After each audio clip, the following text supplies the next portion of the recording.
Bless him.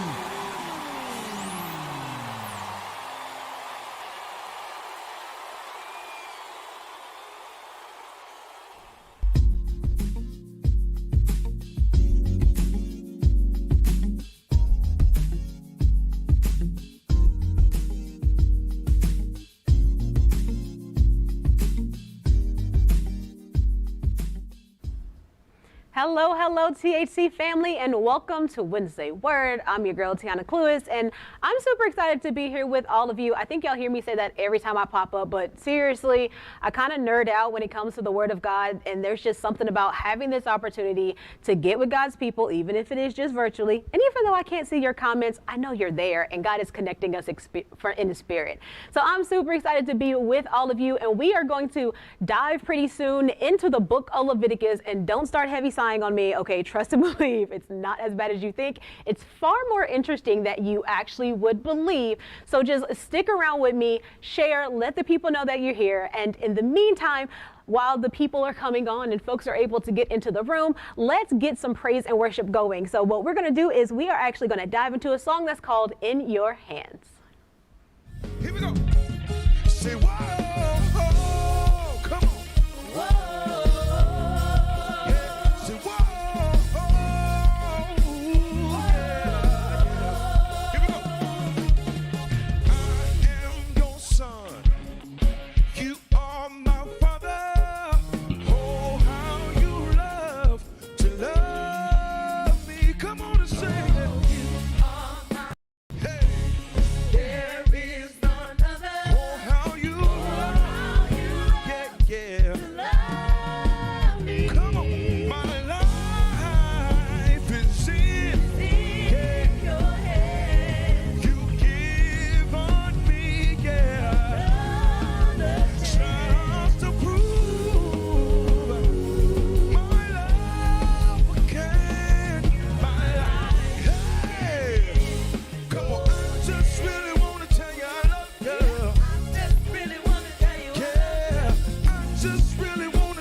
that you can say with all confidence, with all faith, with all joy that God is your everything, because let's be real about this, you are His. He has done so much for each and every one of us.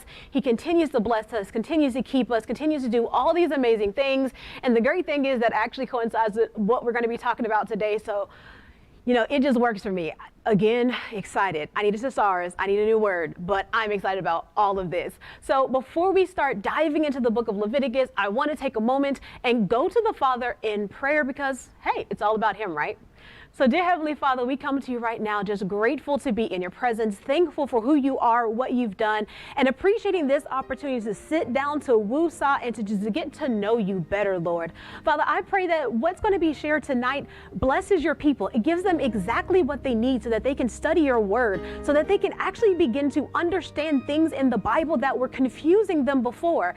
Because God, the only way that we can truly get to know who you are is to know what you have to say, God. So I thank you for the opportunity to teach your people, to speak to your people. And I pray that every word that comes out of my mouth is exactly what you want, nothing more and nothing less, Father. I pray for the people who are going to watch this now and the people who are going to watch this in the future. And for anyone who is heading in between work at this time, God, protect them, keep them, and bless them as they tune into your word and listening. So we'll continue to praise you, glorify you, and honor you in the name of your darling Son, Jesus Christ.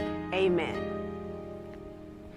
All right, so the book of Leviticus. Now, I know when I said it, you probably heavy-sighed, even though I asked you not to. And it's just because Leviticus is one of those books that is so difficult, and in some spaces, it even becomes very controversial.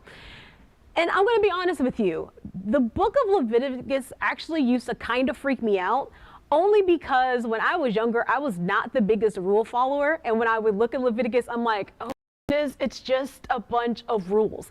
But actually, it's a lot more than that. There's so much more going on below the surface and behind the scenes. And so what I really want to do today in this, survey of Leviticus, which, let me warn you now, it's going to be a two-part thing. What I want to do with this opportunity is really just kind of unveil some things, because not only are you finding yourself when you're reading this book probably saying, this is really confusing. You're probably saying, yes, this is really boring. And you're also probably saying, some of these rules are just strange. What is happening here? But I want you to understand that there is a method to God's madness. And while I'm going to be honest, we do not know the answers to everything, why everything is where it is, or why God said what he said in every single instance. But there is a lot that we can still learn about God and his character, who he is, and why he does what he does by diving into the book of Leviticus. So while you may feel like Leviticus does not apply to you as a Christian, as a believer today, it actually does. There is a lot that you can learn from it, and that's what I want you to get out of this discussion today, all right?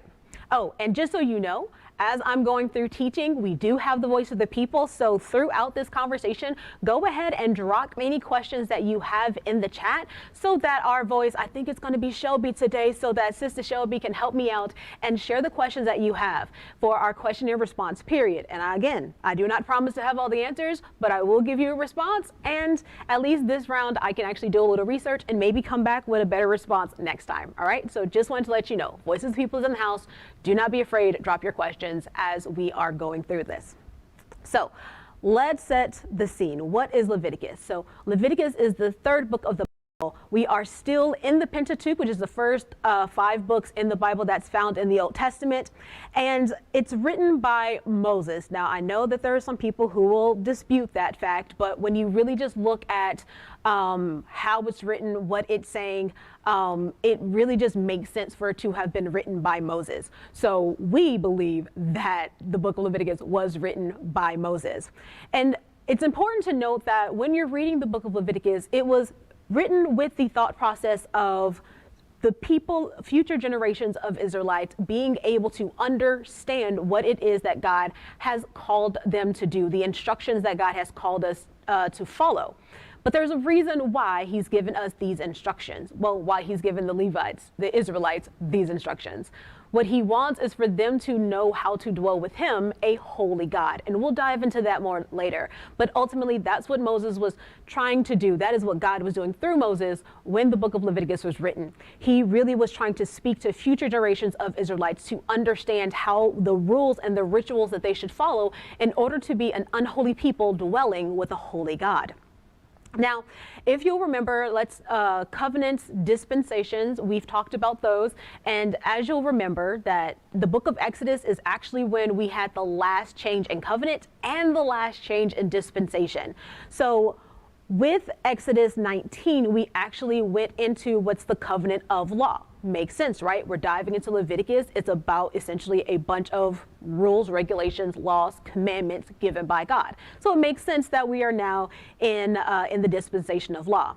Also, we saw in Exodus 19 that we are in the covenant that is the Mosaic Covenant. And so at Mount Sinai, God made a covenant through Moses with the Israelite people. So we're in the Mosaic Covenant right now. So again, that's important to remember, because understanding what covenant you're working in, it determines, what promises God has made to the people and who he's made those promises to, and then who has made promises back to him and what responsibility is in those promises. So it's important to remember those things. So now let's talk about location and time period. So they're still hovering around Mount Sinai.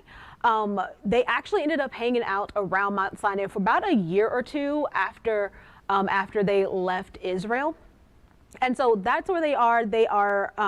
And you're actually going to see where some of these books are going. Some of these chapters, whenever I talk about some of these chapters, I'm actually going to end up showing you guys that some of the chapters, even though they're in kind of the middle of Leviticus, they were actually written before other parts. So you're actually going to see some things are kind of a little mixed up in some of the chapters, and I will point that out and explain it to you when we come across it, but I just kind of want to give you that warning because that's going to happen. So, all right, so we know who did it, we know who wrote it, we know who we're writing to, we know essentially kind of where we are at this point in time. So the other thing that I have to tell you from an important context standpoint is that, remember in Exodus that, God was giving all of this information about the tabernacle that needed to be built and put together. Well, now the tabernacle exists. It has been built. It has been put up.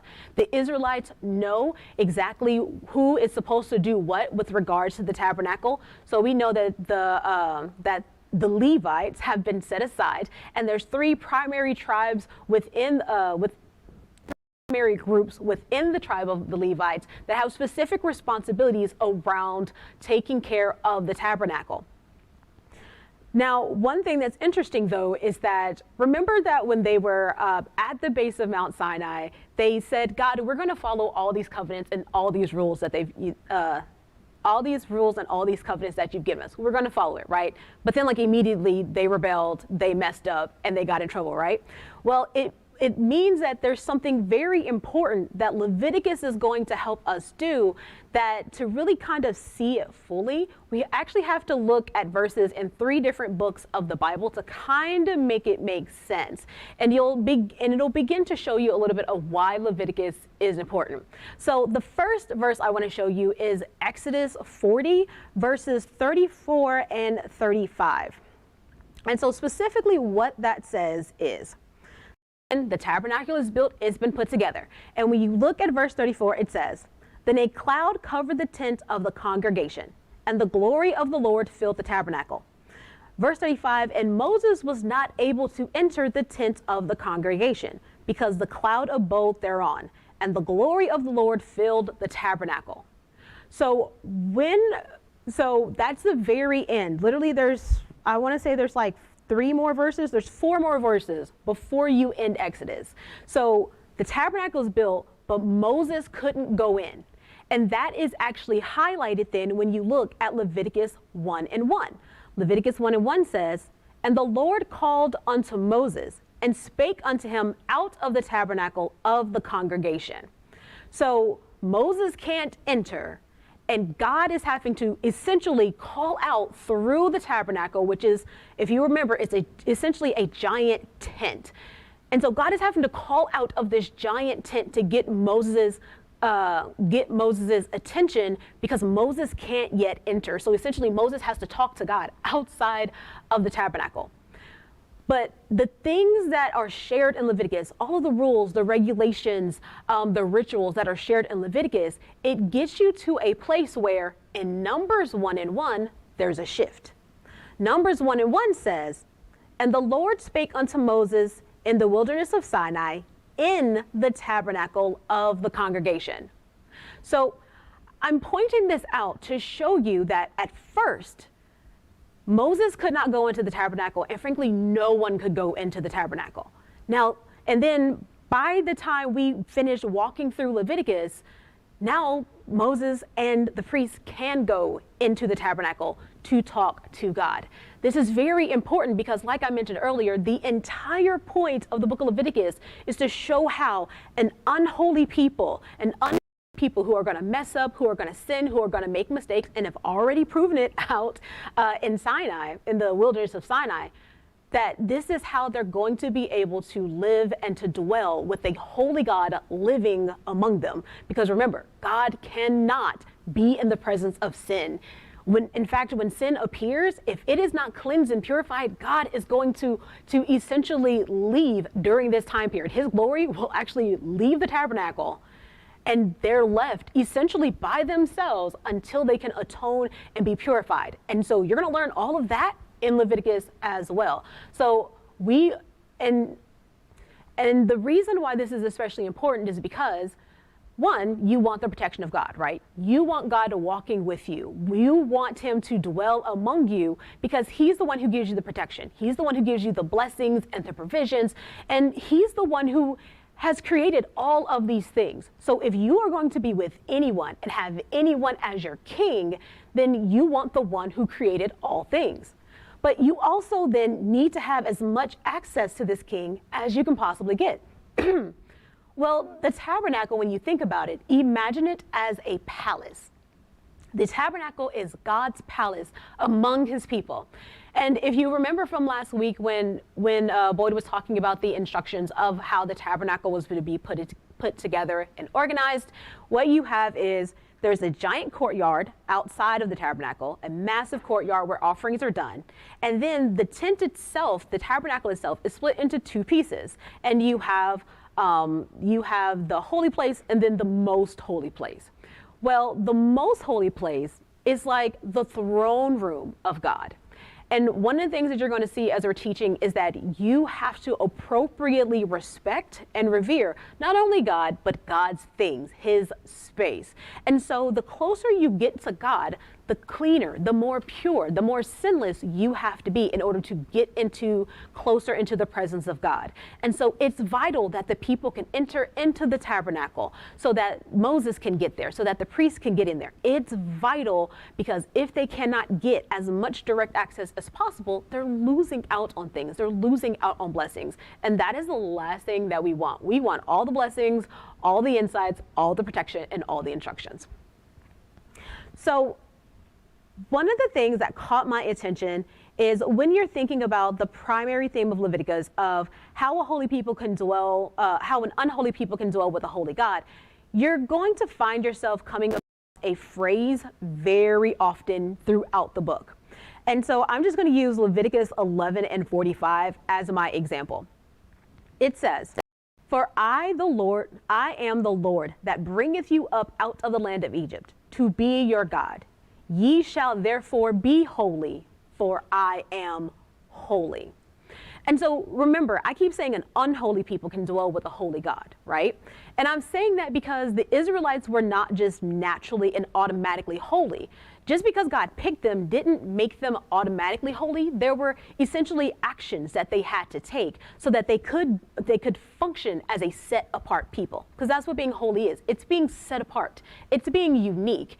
And God, of course, is set apart and unique because he's the creator of all things. There is nothing that exists without God. And there's nothing that is like God. There's nothing as powerful as God. There's nothing that created God. So God is the most unique thing that will ever exist.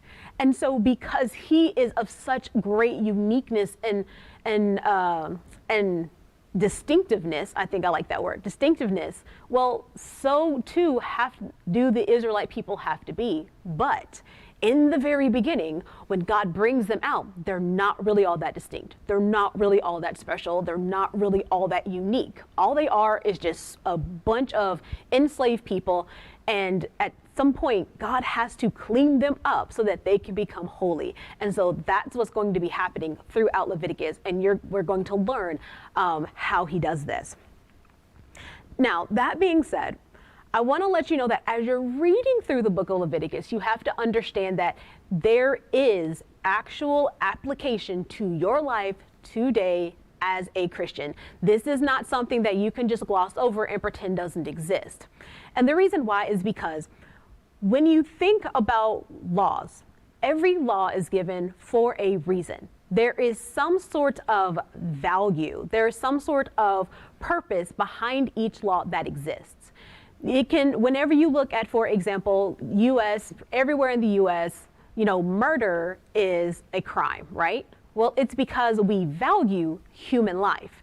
And so whoever made the original law that said that murder is a crime, well, we can tell that the character of that person is the idea that they value human life. The same thing with the laws that God is going to share in the book of Leviticus. So as you're reading through the book of Leviticus, you can actually start to get an understanding of God's character because of what he's doing, what he's saying, what he's communicating. And even whenever we start diving into some of the rituals, you're going to see, just by looking at various pieces of the ritual, you're going to start understanding better the character of God. Not only are you going to understand the character of God, but you're also going to get some clear examples of what God values in his people. Or let me rephrase that. How we can better reflect the character of God. So a major part of being set apart and being distinct, becoming a holy people, is that he wants us to reflect him around the earth. Remember, we are supposed to essentially be God's image, his picture, his mirror here on earth of his love, of his goodness, of his moral purity and moral standing. And so if you look at the laws and the regulations that God is giving in Leviticus, you can actually start to see how in the world humans, people like us, can actually start to reflect who God is and who his character is. So it might not be the actual specific rule itself that applies, although there are some that do. If you go back and you look in the New Testament and listen to the preaching and look at the preachings of Jesus Christ, there are actually some Levitical laws that Jesus specifically reiterates and even adds to.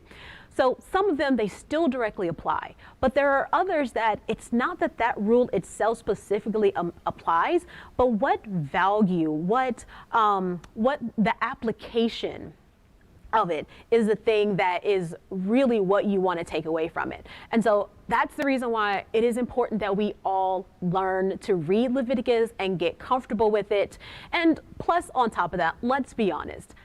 Of us have been in a conversation trying to talk about God and who he is to us, and then you get pushed back and people start referencing the book of Leviticus and, oh, your God has all these crazy rules. So this is actually going to help you a little bit with apologetics, because you're going to be understanding how you can essentially defend your faith in some ways when people try to use Leviticus, the book of Leviticus, against you. So this teaching is going to have a lot of important purposes.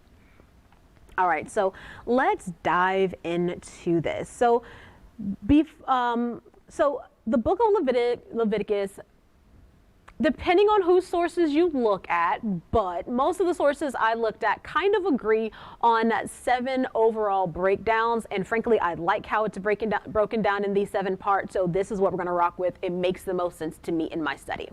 And so you're going to see 7 major parts of Leviticus. And I'm going to warn you now, today we're only going through the first 2. So the first division that you're going to see in the book of Leviticus is chapters 1 through 7, where you have the different offerings. So this is really ritualistic law around the 5 major offerings that God has. That's all about either purification, atonement, giving thanks, about paying restitution. There's a lot of purposes behind these different offerings. So that's chapters 1 through 7, the various sacrifices and offerings. And then the second division is going to be chapters 8 through 10, and I'm calling that public worship and the consecration of Aaron, and that'll make some more sense when we start going through that. The third division is ritual cleanliness and impurity. And oftentimes when people are talking about, are trying to use the book of Leviticus to attack God, often they're referring to this section, the rules around ritual cleanliness and impurity, which is chapters 11 through 15. And I'm going to add a comment on that in a moment, because even though we're not going to cover ritual cleanliness and impurity today, I do want to make an important distinction about it. Section 4 is the Day of Atonement. That's chapters 16 through 17. The Day of Atonement is the biggest celebration, is the biggest ritual that the people do. And it actually relates back to all the different offerings and sacrifices. So those are very closely tied together. But the Day of Atonement is the fourth section, chapters 16 through 17. And then you have what I'm calling living as God's holy people. And this is chapters 18 through 20. You're going to see a lot of discussion around how we should interact with each other, how we should treat each other. And so again, it's kind of how can we display God's character and morality in how we live life, right? So that's section 5, living as God's holy people. And then chapters 21 through 24, I'm calling that revering God's holiness, because you're going to see some examples here of what happens when you do not properly revere the holiness that is God. And there's also going to be just some ritualistic laws around that as well. And then finally, in section number 7, I couldn't find a better name for this, so we're just calling it additional laws, promises, and warnings. And that's going to be the last two chapters, chapters 25 through 27. So the comment that I wanted to make about ritual cleanliness and impurity. So as we're walking through the sacrifices and the offerings, and even when we're talking about the public worship and consecration of Aaron and his sons, you're going to see God mention being clean or unclean. So that's going to be mentioned. So this is why I want to make this distinction now before we start looking at these things. So you have ritual cleanliness and purity, and then you have moral cleanliness and purity. Those are not the same thing. You can be ritually unclean, but morally clean. And you can be morally unclean and be ritually clean. Now, being morally unclean and ritually clean, if you think about the Pharisees and the Sadducees and the way that Jesus often condemned them, they are a perfect example of that, right? So let me break this down. So ritual cleanliness, purity is all about essentially, it's about the rituals, the rules. It's not about the heart that you have. It's not necessarily about the way that you treat others or how you reflect God's character and morality on the earth. That's moral cleanliness. Displaying God's love, displaying God's character, that's moral cleanliness. But ritual cleanliness is just about, did I follow the rules? And so you see things like, and so a lot of people mix up the two, but then get confused when you see things like, well, if you touch a dead body, you are ritually unclean. Well, if someone dies, someone's got to move the body, right? So is it morally wrong to move a dead body? No.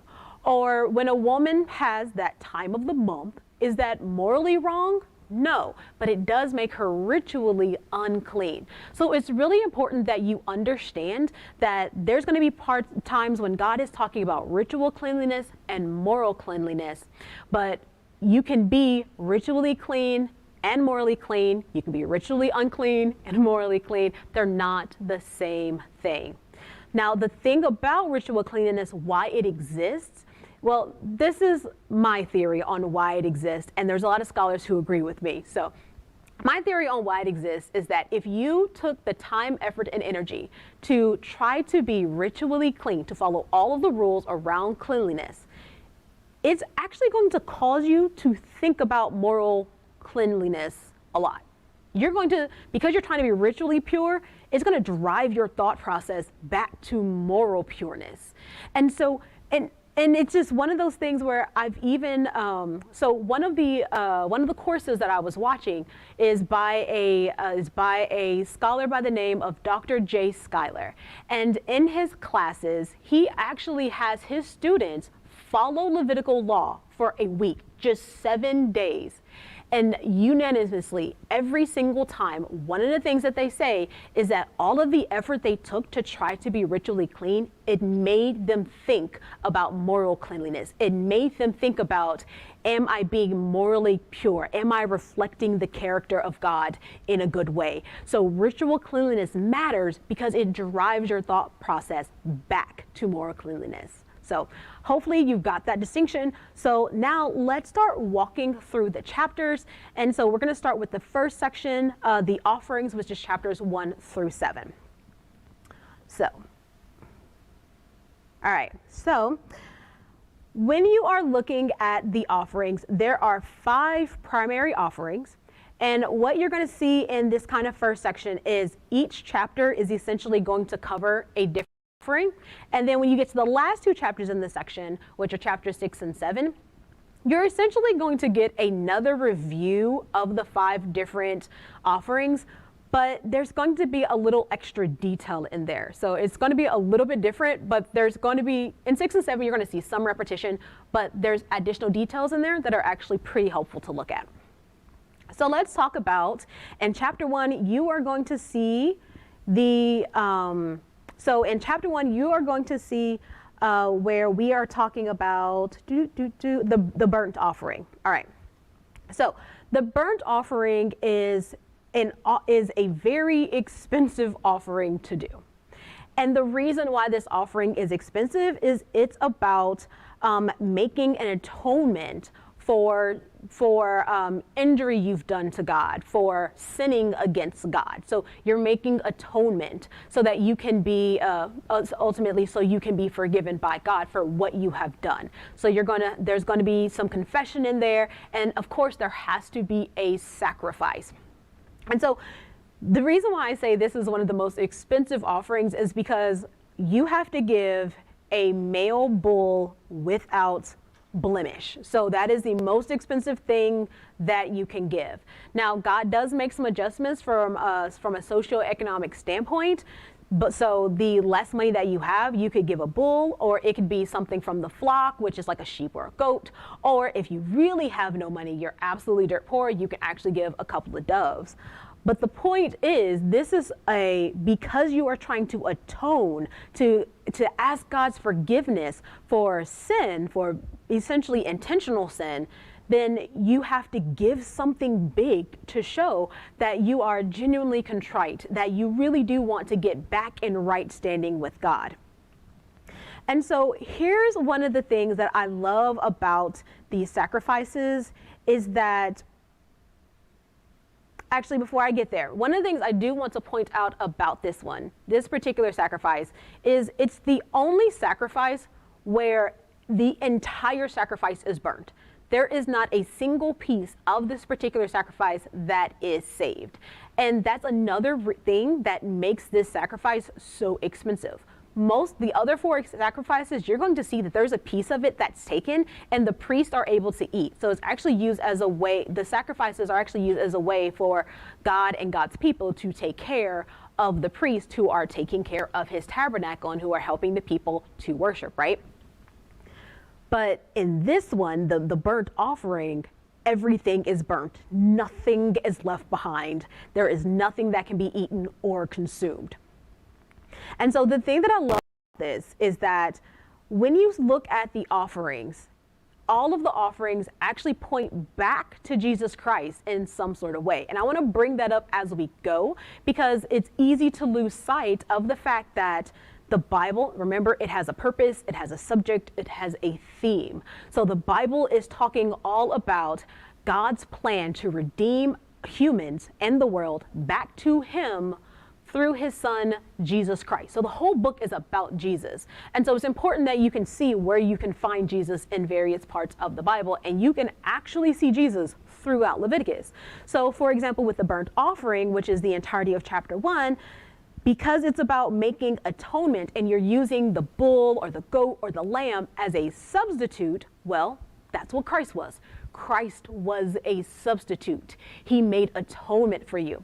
Now, one thing that I thought was very fascinating in my studies is that the word atonement doesn't just mean, it can actually kind of mean two things. So atonement can be about let me get it right. One of them is ransom.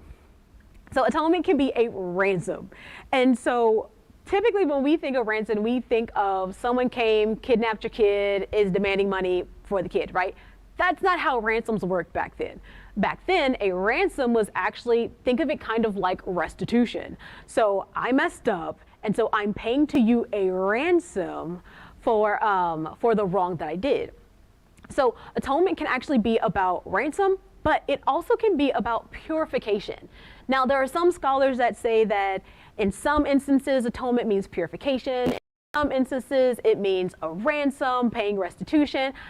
I'm kind of the mindset that if God uses a word and he keeps using that particular word over and over again, and it has two important contexts, and if you can read the scriptures and see both contexts over and over and over again, it probably means both over and over again.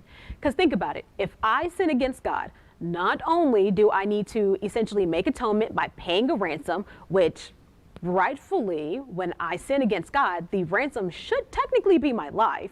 Thank goodness he allows for a substitute. But I'm paying ransom, and I'm also being purified because he's forgiving me of the sin. He's no longer holding that sin against me. And so I think it's important that we recognize that that this substitutionary atonement is exactly what Jesus Christ did for us on the cross. He submitted his will to God and said, I'm going to do exactly what you've asked me to do. I am going to take on, in his case, he took on the sins of the world to make atonement for everyone. So Jesus was the perfect sacrifice. So that is the burnt offering. That's the first offering and the most expensive one that you're typically going to see.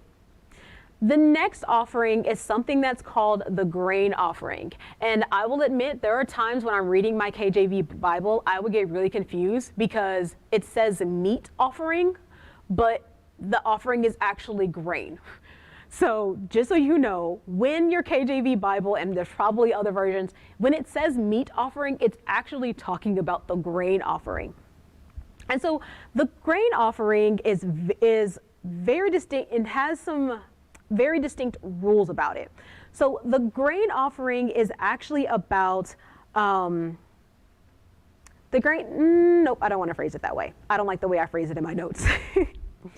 So the grain offering is about the remembrance of the covenant.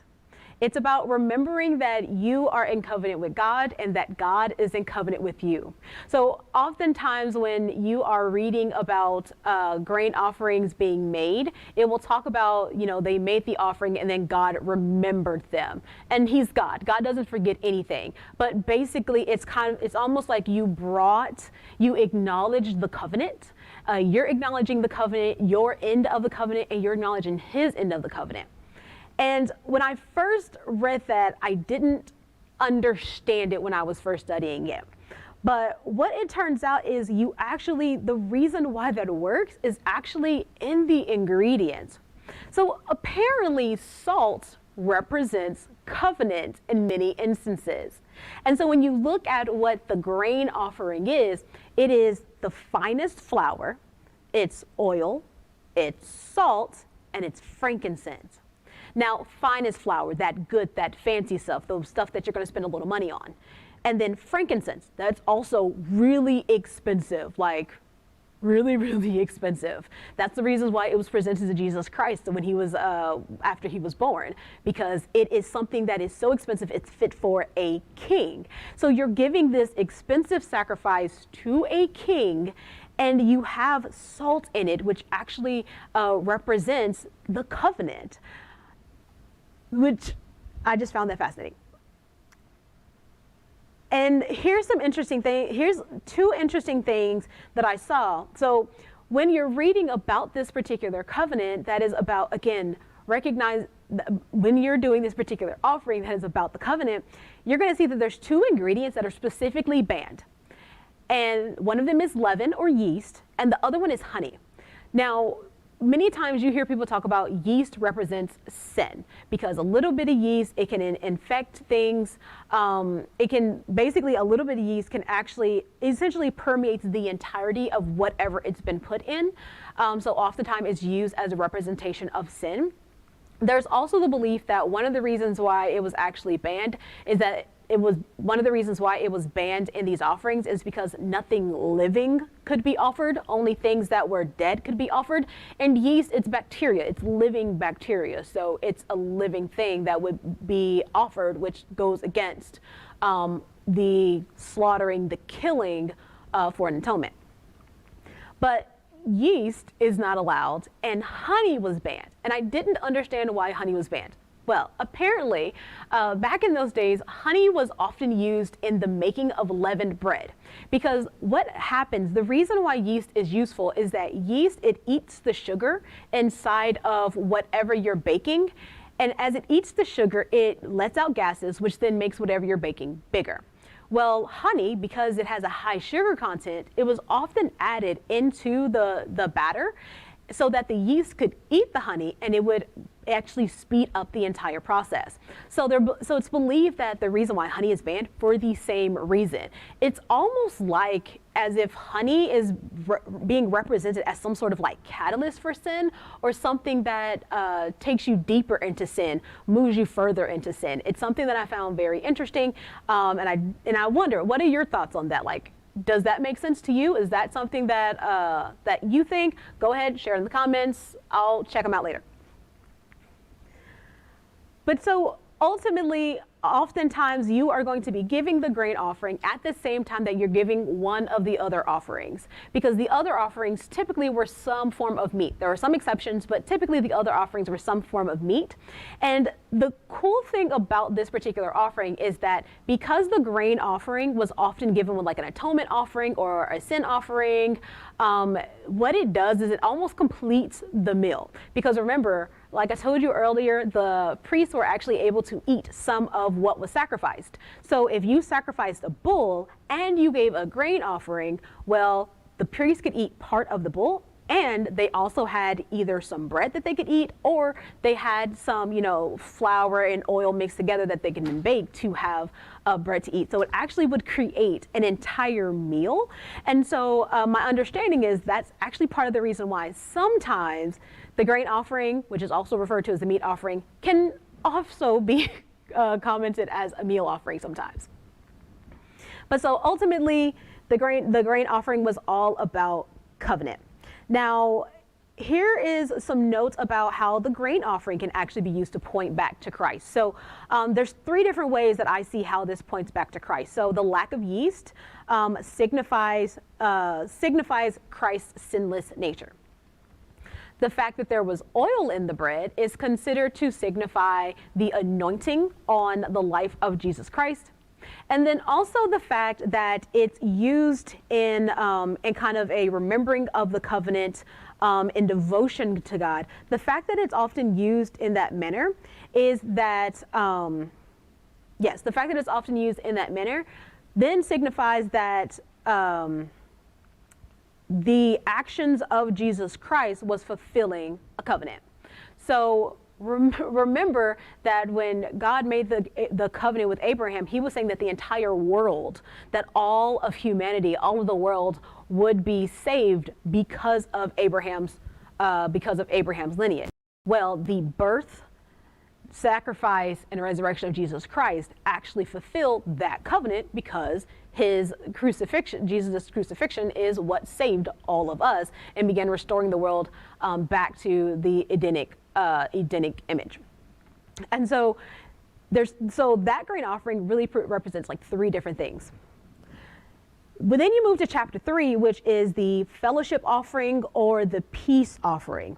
And the fellowship offering is, and and you'll hear me say fellowship peace offering interchangeably, but this particular offering is very unique in that it is the only offering where a regular Israelite, so not a priest, not a priest and not God, because these things are sacrificed to God. So, God got his part, the priests got their part, but then in this particular sacrifice, an Israelite person, the person making the offering, got a part of the offering as well to be able to eat.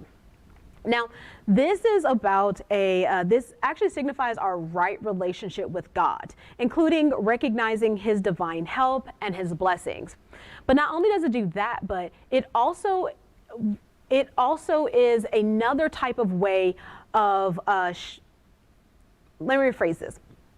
So back during those times, whenever a person was entering into a contract or a covenant with another person or another family, oftentimes they would seal the deal with a meal. And so not only was it about, so the way that it kind of signified our right relationship with God, and again signified our covenant with God, is that we had the Israelites essentially got to have a shared meal with God. So there was a piece of the animal that went to God, which was the fat and the fatty bits of the animal. Those were considered the best, the choicest of pieces. And so, of course, when you are giving a sacrifice to your king, you give him the best. And so he got the best fatty portions that went to God. And then there were certain portions that we'll learn in chapter 6 and 7 that ultimately it was like the breast of the beast and the right thigh of the beast. Those pieces went to the priest. And then the rest of it went to the Israelite and their family. And what it ended up becoming is this shared meal. So it's, once again, you're kind of sealing that covenant, recognizing that covenant, that relationship that you have with God. Now, one of the things, so whenever you're looking back at Jesus Christ with this particular offering, it's again about believers being able to have that right relationship with God because of the sacrifice of Jesus Christ. That we have eternal peace with God, that we have essentially an eternally good relationship with God. Now, are we going to mess things up? Yes. Are we going to have some consequences, the word I want, consequences for it? Yes. But ultimately, we have eternal peace with God if we choose to do so, just because of the sacrifice of Jesus Christ, as long as we have faith and we believe. Then we go on to the next sacrifice, which is the sin offering. This one is specifically about being cleansed or purified so that you can get back in right fellowship with God. So it's kind of a way of mending the relationship.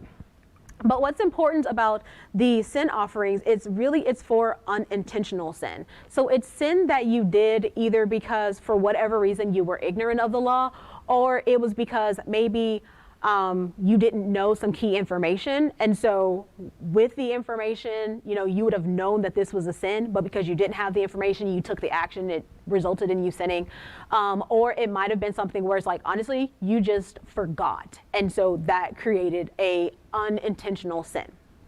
Well, that's what this particular sacrifice was for. Now, this one did have a bit of a hefty price as well, because it also was the sacrifice of a bull. Now, here's something that is unique about this particular sacrifice, which is in chapter 4, is that when you look at it, there's kind of two styles of the sacrifice. So there's one side of the sacrifice that is specifically for either if the high priest is the one who unintentionally sinned, or if the entirety of the Israelite people unintentionally sinned. There's one standard there, and it's a higher standard. And then you have what's essentially kind of a lower standard, which is if the leader of the people sinned, like if the king's the Israelite king, which, eventually they did have a king. So if the Israelite leader or the Israelite king sinned, or if just like an individual kind of lay person sinned, there was a different standard there. Now, the reason why this is important is because it really points back to leaders in the church and like pastors and ministers and anyone who actually has a leadership role inside of the church, they actually have, it has a bigger impact if they sin. The idea is that if the entirety of the congregation sins, of course, that means that the entire congregation is going to suffer from the consequences of the sin. But in the same vein, if the high priest sins, then their behavior eventually is going to trickle down. And so either all of the people are going to experience consequences from the high priest's sin, or the high priest is going to corrupt the rest of the people and they're going to start doing foolishness and everybody ends up in trouble anyway. So that's the thing that makes this really unique, is that it points out that people who are in a place of high leadership, people who are leading others when it comes to this this walk of being God's mirror on earth, those people, if they have influence over others, them messing up is more problematic. Now, let me be clear, we as individual believers, followers of Jesus Christ, we actually are all leaders because we are all called to make disciples. Remember, the Great Commission says for us to go out, spread the gospel, and to make disciples. So even if you're not a leader in a church position, you're a leader in your household, you might be a leader at work, you are a leader to somebody somewhere. And so you have the responsibility, you have that higher standard that the high priest had back then to not lead others astray, okay? So it's very important that you note that. So when you're reading chapter 4 and you're looking at the two divisions, don't look at yourself as like the king, the Israelite leader, or like a regular Israelite person. Look at yourself like you're the high priest, because whatever you do is going to trickle down and influence others, and others will end up dealing with some of the consequences of your foolishness. So don't set people up or yourself up like that, okay? So here is one of the things that, so here's how this points back to Jesus Christ. Oh, wait, one more thing. I know that there's going to be people who are going to have the question of, if you committed the sin unintentionally or you weren't really aware that you committed the sin, how do you know that you sinned? It's easier to figure out if like there was a piece of information and then later on it's brought back to your attention. Or there might be moments when, So if there was a piece of information that you were missing, it caused you to do something that you wouldn't have done, and then you got the information and you realize you sinned, that's one thing. But there's going to be instances where you sinned unintentionally and you don't actually know ever that you sinned unintentionally, right? So one of the things that this kind of helps point out is that sometimes, not always, but sometimes when we're suffering, it is because of sin that we've committed. And so when we find ourselves suffering and it's like, it feels like we're doing everything right, or it seems like we're making all the right moves, but nothing seems to be going right, that is a moment when we can stop and just check in with God real quick and ask, God, is there something that I'm missing? Is there some way that I have offended you, that I've sinned against you, that I have, gone astray from your path? Just check your ego and check in with God to see if there's something there that you may have missed. So suffering does not automatically mean that you have sinned, but it can be kind of a warning flag that something's amiss and you need to go have a conversation with God because there may be something you need to repent about.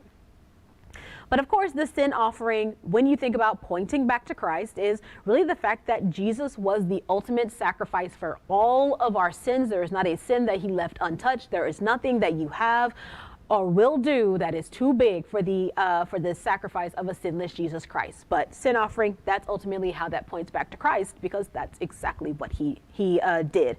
That's what he became. The fifth offering is the trespass offering. And this is one, now I find it kind of funny because as I was, studying and diving into this, there's actually some differing opinions on the trespass offerings, but I'm just going to give you guys like my view, especially considering it's already 7:55. So the trespass offerings, when you're looking at chapter 5, you're really seeing kind of two things. You're really seeing this as a form of a purification offering, and you're also seeing it as kind of a way of repaying for an injury done to restore a relationship. And so God actually, this particular chapter, when you look at it, there's some very clear instances that are given about this, when you need to give a trespass offering. And so, for example, when you look in the first 13 verses of chapter 5, it's where a person failed to do something. So you refused to testify, and because of your because all of us have a responsibility to help justice to come forth. And so if you know something and you refuse to testify, you're essentially sinning against God. So you're failing to testify so that justice can be done. You are failing to improperly address ritual impurity. And maybe it's just because you forgot. Typically the Bible talks about, not typically, in this instance, the Bible appears to be talking about basically you forgot that you were unclean for whatever reason. Or you fail to keep an oath that you made. And so essentially what has to happen here is that the sin must be confessed. And then based on income, there's some sort of sacrifice that has to be given. It might be a lamb, it might be 2 birds, or it might even be grain, but that grain is without oil and without frankincense. You could also have to give a trespass offering or a reparations, like a reparations offering, if you have mistreated God's holy things in some accidental way. And the most common example that I saw where this would kind of apply is not most common. I'm going to say the most obvious example of where this would apply is, when the sacrifices were given, when it was given to God, it was God's property. And so essentially the part that was given to the priest is what God had allocated of his property to his priest. And so if you sat down and you ate, maybe you weren't paying attention, you went to eat with a priest or whatever, and you didn't know that it was like food that had been sacrificed. Well, if you went and you ate of sacrificed food, not knowing it, essentially you were mistreating God's holy things. And so what you would have to do is that you would essentially have to pay back whatever it is that you consumed or took plus 20%. Yes, God charged interest. And then you would also see an example where someone gives, another example of when you might have to do like a trespass or reparations offering is when someone gives an intentionally false oath in the Lord's name. Now, if you, and let me clarify this before I make this additional point. So examples that they give is maybe you lied about a deposit or a pledge. So someone entrusted some money to you, they entrusted a pledge to you, and then you essentially stole it and lied about it. Or you stole something by force, or you defrauded someone, or you lied about, an item that you found and you claimed that $100 was yours and it really wasn't. Well, back then, you could swear an oath in God's name that, no, I did not steal that money. No, that money was mine. You could swear an oath in God's name, and that was taken as essentially proof when there was no witnesses around. That was taken as proof that, no, you did not do it because you swore that in God's name. Well, when you do that, you are disrespecting God's name, and you're literally asking an uncorruptible God to testify to an evil lie. And so you are essentially asking God to corrupt himself and his name on your behalf when you testify, when you swear an oath, a false oath using God's name. So in that situation, the person would have to confess, they would have to restore what was taken, and of course they would have to add that 20%. So again, this is something that, think about that in regular life. You are restoring the relationship by confessing your sins. We know that to receive forgiveness from God as believers now, we have to confess the sin. Jesus tells us that if we want to go make a sacrifice, but we have ill with our brother, that we need to go back and we need to improve the relationship. Well, same concept there. I need to go back and I need to make it right. I need to confess it. I need to restore. And with God's rules, I need to also pay a little interest, because of the wrong that I did. So again, you can see this kind of working, and you can see how you can use this in the life of the everyday believer. Now, when I say that though, I'm not going to say that as you don't forgive someone until they give you your 20% back. Okay? No, that's not what I mean. What I simply mean is that you use that as an example of your behavior when you wrong somebody else. So then when you go to chapter 6 and 7, I'm not going to go into detail on that, but essentially when you look at chapter 6 and 7, you are actually going to see some more detail around these 5 offerings that we just went through. And it's going to talk about things like who receives what portion of the sacrifice, or like what is the proper way in which certain things should be executed, like the fact that when a priest has to go take the ashes out of the altar, they have to actually put on their holy clothes, because you cannot work at the altar without being cleansed in your holy garb. But then when you're taking the ashes like outside of the city, well, you've got to now put on regular clothes to transport the ashes outside. So it's things like that. But at the end of the day, what you can actually take even from those is that God has a proper way in which you treat his things. He has a proper way in which you honor him. There is a proper way in which you respect and you revere him. And so we should obey that. That's really what we want to focus on in chapter 6 and 7. There is a proper way of doing things, and we should honor, respect, and obey that.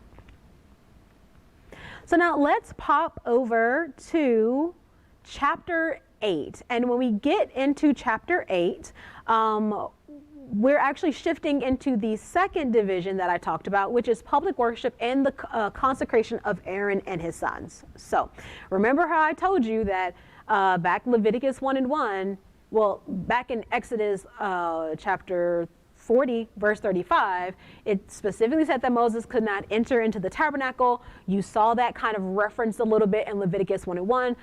Moses could not enter into the tabernacle. No one could enter into the tabernacle. So now what we needed to do is we actually needed to consecrate everything so that they can go into the tabernacle, so that they can stand before the Lord. And so when you look at chapter 8, the main idea is to cleanse the tabernacle, because this was built by human hands that were technically unclean. So we had to cleanse the tabernacle ritualistically. We had to cleanse Aaron and his sons, who were the priests, to make them holy and suitable to serve in the cleansed tabernacle. And so there's a lot of details here, and I'm not going to go through all the details here, but what I want to kind of point out is that there's an order to how things are done. So first, Aaron and his sons are cleansed. And then after they are cleansed, the tabernacle itself is then anointed and is in a way cleansed, because sprinkling blood and oil was actually considered to be cleansing. And so Aaron was cleansed with blood. Aaron and his sons were cleansed with blood. The tabernacle was cleansed with blood. And then after that, there were offerings that had to be made, because remember, Aaron is a human. His sons are human. They are not automatically holy. They're not automatically, they're not automatically holy. They have some sins that they probably need to atone for. They need to be cleansed in all way, thoroughly, so that they can enter into the tabernacle, and so that Aaron, who is anointed in this chapter as the high priest, can enter into the Holy of Holies. And so the thing I want to point out here is that there were sacrifices that had to be made for even Aaron, who is the high priest. Now, how does this point back to Jesus? It's kind of a compare and contrast kind of thing. Jesus is our high priest. Jesus never had to make any sacrifices because he never sinned. So Jesus was a perfect high priest who gave us the perfect sacrifice himself, so that we all could be saved. And so when you look at what the Israelites were doing at the time, and like what they had to do, how Aaron had to function as this essentially a holy mediator between them and God, well, with Jesus, all that's been taken care of. And so honestly, for me, when I look at this, I'm grateful, because I don't have to worry about these things. I don't have to have some sort of mediator anymore. Jesus Christ handled it all. Now, the next thing is, so then in chapter 9, you also will see where they're atoning for the sins of Aaron and his sons. So at the end of chapter 8, they're told that they have to stay at the tabernacle after all of these various rituals. They have to stay at the tabernacle for 7 days. And on the 8th day, they actually have to offer atonement offerings is the word, to atone for their sins, again, as impure, imperfect human beings. And so once that's done, then Aaron blesses the people. Moses and Aaron are actually able to go inside. We don't know what happened inside. We're presuming that they commune with the Lord there. They come out, they bless the people again, and then the glory of God comes and and essentially from the tabernacle, fire shoots out. It consumes the offerings, and everyone fell on their face before the Lord after giving a shout of praise. Now, when the glory of God descends, this is a beautiful example of the perfect reaction. You are excited, like this is God, his glory before you displaying himself. You should be excited about this because let's be real about this. God doesn't have to do any of it. He doesn't have to show himself to you, but he loves you so much that he wants to commune with you. He wants to have a relationship with you. He wants to have communion with his people. And so you see that happening when the fire shoots out. He is showing himself to his people yet again, and probably in a less terrifying way than all those thunders and clappings and smoke and fire that was around the Mount Sinai. That was probably, as majestic as it was, probably a lot less scary. But then they got down and they worshiped before the king, and that is something that we should also do when we come before God. We should worship the king. So this gives a beautiful example of how we should respond. Now, the last thing we're going to cover is chapter 10. And chapter 10 is a story that many of us have probably heard on occasion. And the thing that I never quite caught that is so sad about this situation is that what happens in this particular story literally happens the same day that God's glory shoots out. She shows himself to all of the people, not just to Aaron, not just to Moses, but to everybody. The fire shoots out from God and consumes the altar. And consumes the sacrifices on the altar, showing the people that he's there, right? You go to chapter 10, and as soon as you get there, you have 2 of the sons of Aaron who have just been ordained, who are still essentially in the day 8 part of their purification process. And they decide that they are going to barge into the throne room of God. They decided they was going to slide into the tabernacle, basically violating God's palace. And they were going to give strange fire that God didn't ask for. And so God was like, okay, you want to disrespect my throne room? You want to disrespect my laws? Bye-bye. He consumed them with fire and took them out. And here's some things that caught my attention after that.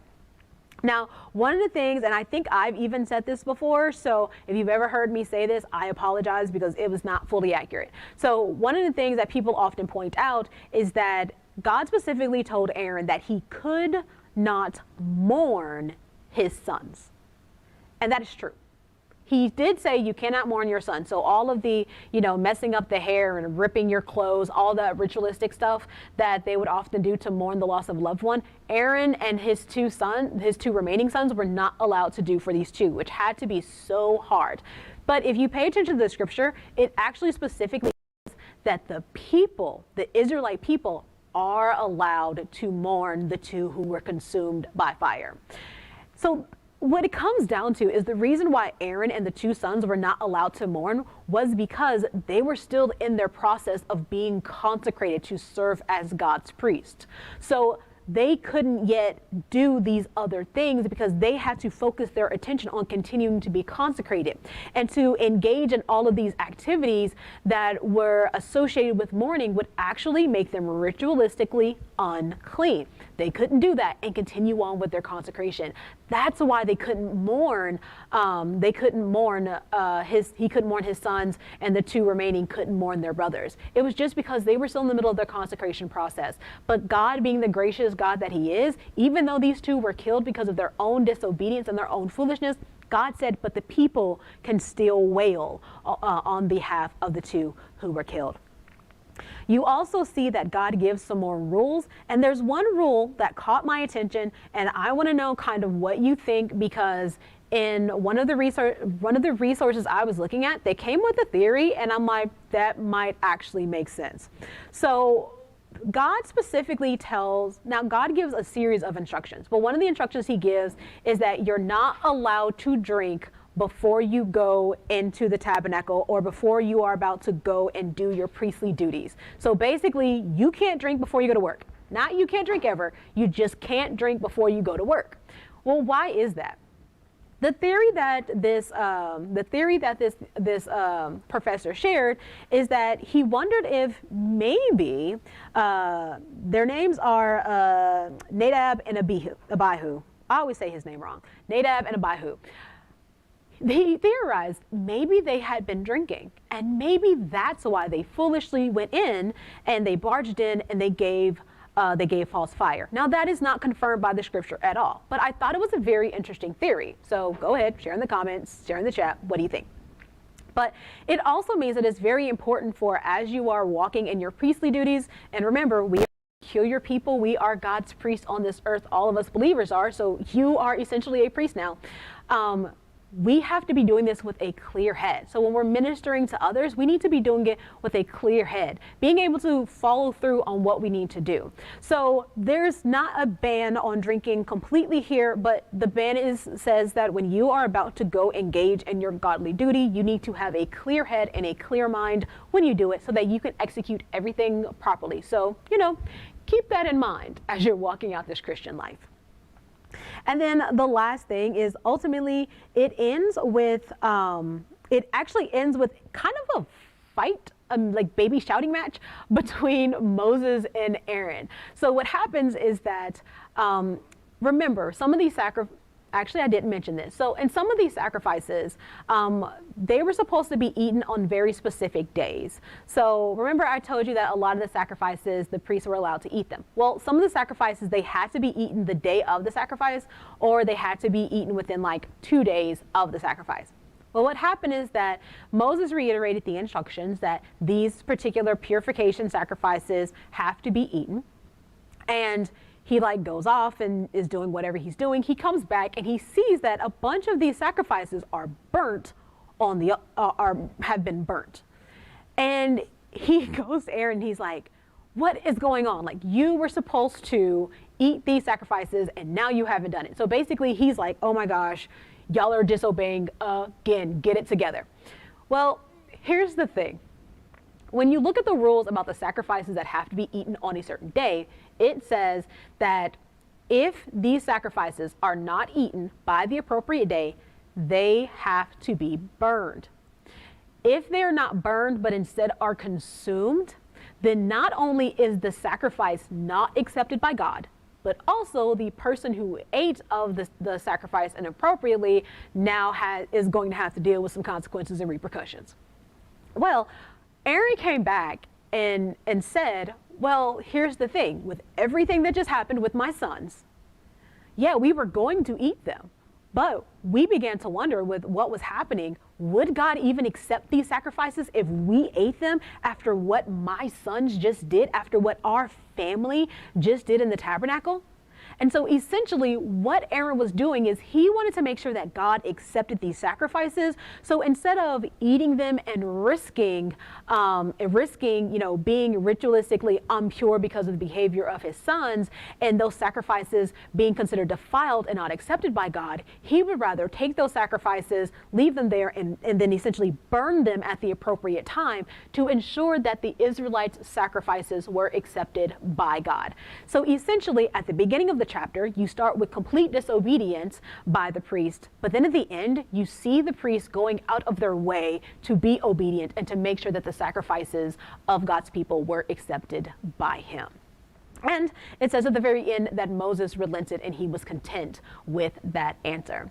And so this really goes down to our responsibility to be obedient and to not just think about ourselves, but to think about the people who we can potentially be impacting with the things that we do when we are disobedient to the instructions that God is giving us.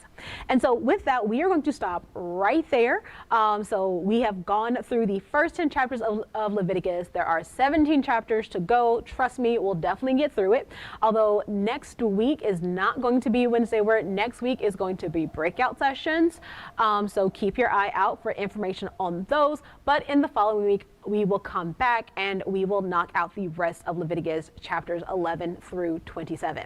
Now with that, I want to slide through to the voice of the people. So Sister Shelby, do we have any questions out there in the digital world? Minister Tiana, yes, we do. The question is, I know this is jumping ahead, but with the concept of honey symbolizing a sin catalyst applied to Samson. Can you say that again? I'm having trouble hearing it. Okay. I know this is jumping ahead, but with the concept of honey symbolizing a sin catalyst applied to Samson. Would it apply to, would the concept of honey symbolizing a sin catalyst apply to Samson? Oops. My bad.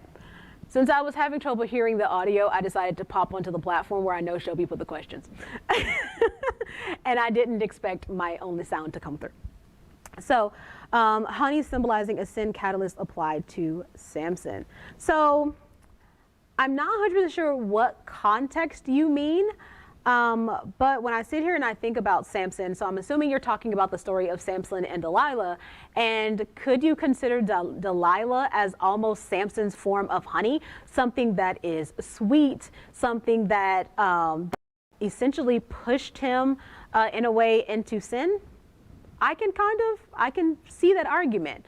I'm not going to say for sure either way because honestly I don't know, but that actually is a pretty good theory and I kind of like it. So yeah, that's all I got for a response. It makes sense to me, but I cannot say absolutely for sure. Do we have any other questions? No, we do not. Awesome sauce. So then, since we don't have any questions, I am going to just share with you guys a couple of announcements, and then we are going to pray and exit the premises from a digital and, in my case, physical standpoint. So announcements. Make sure that you have invited out some ladies that you know and love to church this Sunday because it is Women's Day. And let me tell you, it is going to be fire, okay? I don't know if you know who's preaching, but you don't want to miss it. I'm gonna just say that. So if you don't know, I don't want to mess up the surprise for you, but you want to be here and you want to hear what she got to say because that word is gonna be good. So make sure that you are here with us at 10 a.m. for Women's Sunday. And hey, yes, it's Women's Sunday, but you know what? If you got a couple of brothers who want to come out and worship God with you, bring them through too. Hey, one of the things that Pastor Ray often says is if you get the man in the family, the rest of the family will come through as well. So that means eventually that wife is going to come through too. So invite everybody out to Women's Sunday. Be here, join us, be in the house. You don't want to miss it. And if for whatever reason you cannot be in the house because, you know, maybe you're in another state, then be sure that you're logged in here at 10 a.m. Central Standard Time. And also, just a quick, like I said earlier, next week is going to be breakout sessions. My understanding, don't get mad at me if I'm wrong, but my understanding is that it's going to be live and in person with a hybrid option, with a virtual option, because we know some people are getting off of work and they can't get here on time. That's my understanding. But stay posted. We will be sending out push notifications via the THC mobile app. So if you don't have it, please download it. We worked really hard on it, and it's a great way to receive information. And if you don't have notifications turned on through the mobile app, please turn on your notifications. We don't send out that many. So turn your notifications, keep it posted, and we will also have that information on the THC website at thcconnects.com. I also would be remiss if I didn't mention that if you like what you saw here at Trinity Harvest Church and you think this might be the place that you want to have as your church home because you've been out here scouting and looking, well, we would love to have you as part of our family. So you can join by simply texting. All you have to do is text join THC, one word, join THC to the number 33777. That will get you to the form that you need so that you can get connected, and so we can reach out to you and get you pulled into the fold so that you can continue to get the discipleship and the loving that you need. Also, if you want to contribute and support to the things that we're doing here at THC from a financial standpoint, you can do that via text as well. That one I don't have memorized. Okay, you can text any dollar amount. So if you want to give $25, just text 25. If you want to give $100, text 100 to the number 84321. You may have to initially, get your stuff set up, but it's really quick, super easy, and yes, it's secure. So that's a way that you can contribute to what we're doing here at THC. So with that, I'm going to pray and we are going to head on out. So dear Heavenly Father, we thank you for this time that we were together. We thank you for this opportunity that we were able to learn your word. And I thank you, God, that I was able to rock this out, even though we know originally this was supposed to be a 2-pack. So I pray that you would watch over your daughter who is working her tail off, doing everything that she can for the way that you have blessed her. And I pray that you would continue to bless your people who are under the sound of my voice, whether it's today, whether it's tomorrow, or whether it's even months to come. Father, protect your people, watch over your people, and continue to be the loudest voice that they hear so that they can walk in alignment with your will for their lives. And we will continue to praise you, glorify you, love you, and honor you in the name of our darling son, Jesus Christ. Amen. So, all right, guys, love you guys. See you next week.